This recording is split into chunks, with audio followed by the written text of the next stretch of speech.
Welcome to Industrial Problem Solving. My name is Dave Roysum.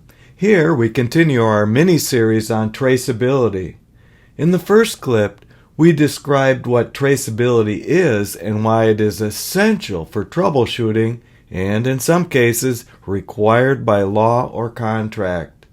In the last clip, we described the challenges of dataset integration, one solution of which is to timestamp roll ID numbers.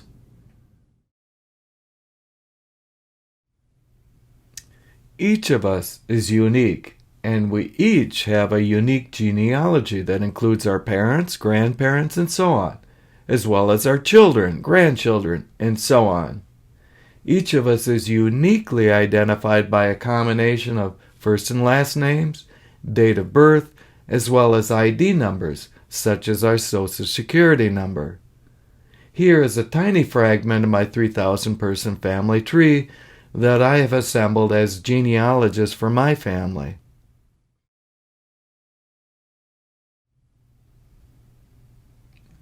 In the last clip, we discussed the various bases for traceability. While process and machine data are time-based, lab tests and customer complaints are role-based. Here, we illustrate a simplified genealogy of a complaint roll. The complaint roll was made from a mix of two raw material lots during a small segment of a much longer production run. The parent had 6 daughters, 5 of which ran at the customer a few weeks later with no issues. Obviously, real production is much more complicated, including the variability of each and every aspect.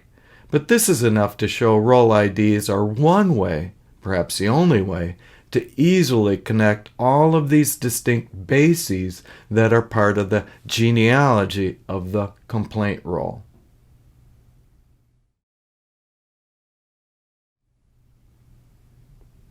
Roll ID is the basis for lab test data and customer complaints. We can synchronize these with other data sets including raw material and machine process sensor data, but only if we put timestamps on the start and end of a roll ID. Unfortunately, most machine sensor databases do not have roll IDs as a field. As we saw in the last clip, this makes the machine data next to worthless, as it is dauntingly difficult, to the point of nearly impossible in a practical sense, to stitch together the information to do the simplest of queries.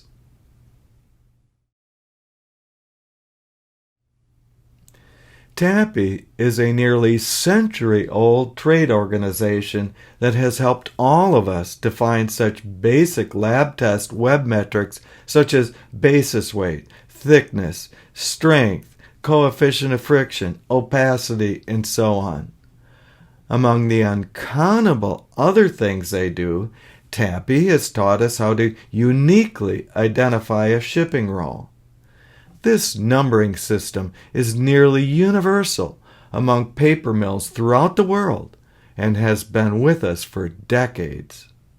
Other industries should take note and heed, if not just copy, these roll ID best practices.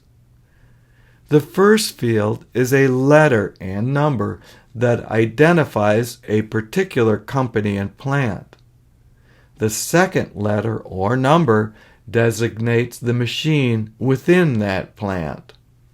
The third, fourth, and fifth fields identify the date. The parent roll number is 2 digits signifying the nth parent roll finished that day.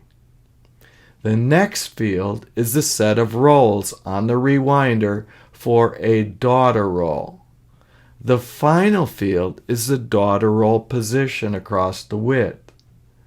Thus, each and every single shipping roll has a unique ID number, something like a Social Security, passport, or driver's license.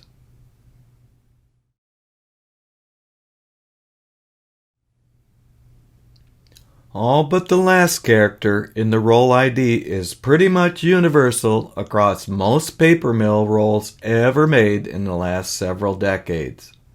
However, there are two daughter roll position methodologies.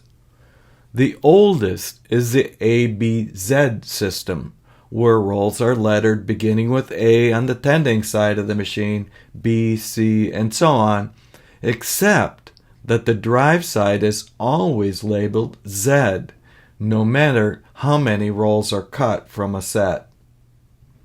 A variant is the percent system. Here again, the outside daughter rolls have a unique ID. Instead of the A and Z, however, it is 00 and 99. Interior rolls are better described with the percent system, as it shows approximately where across the width the daughter roll came from.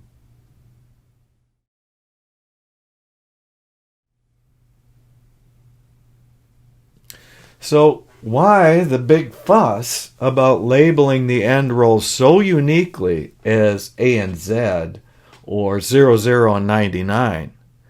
That is because the paper people found that about 80% of internal rejects and 80% of the customer complaints came from the outer two rolls. This is also true in many other industries. While these systems go a long way to identifying risky positions, they both fall short in a couple of key ways. The first is that you would not know how wide the machine was designed for and how much trim was taken on both ends. We will have more to say about that in the next clips. Second, this daughter roll numbering system is rewinder based and does not always tell you if the parent roll was flipped end for end somewhere upstream, in which case the back side of the machine became the A roll and the front side became the Z roll. Still, this numbering system is simple and tells us much about the genealogy of a complaint roll.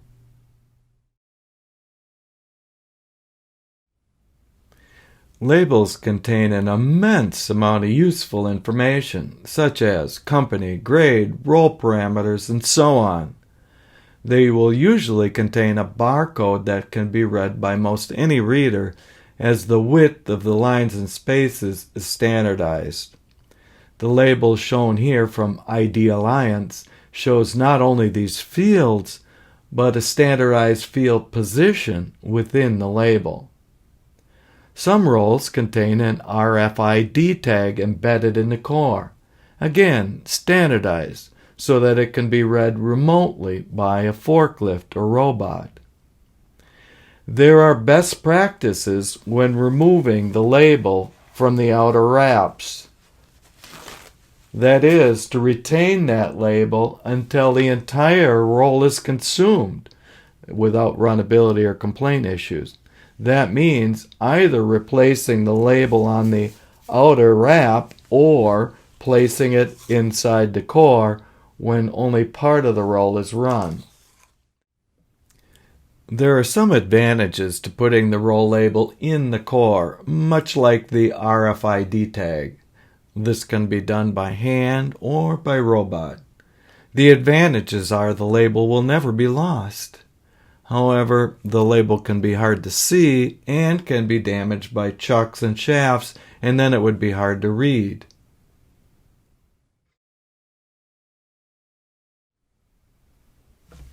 Thank you so very much for joining me in this problem-solving and problem-preventing process. In the next clip, we will discuss lane mapping and why it is essential for troubleshooting many manufacturing and converting problems. If you found anything interesting or useful here, please consider supporting the work of this channel using the Patreon link below. Patreons are given special thank you gifts ranging from email help to a signed copy of my latest book, the must-have 500-page Web Handling Handbook. See you next time.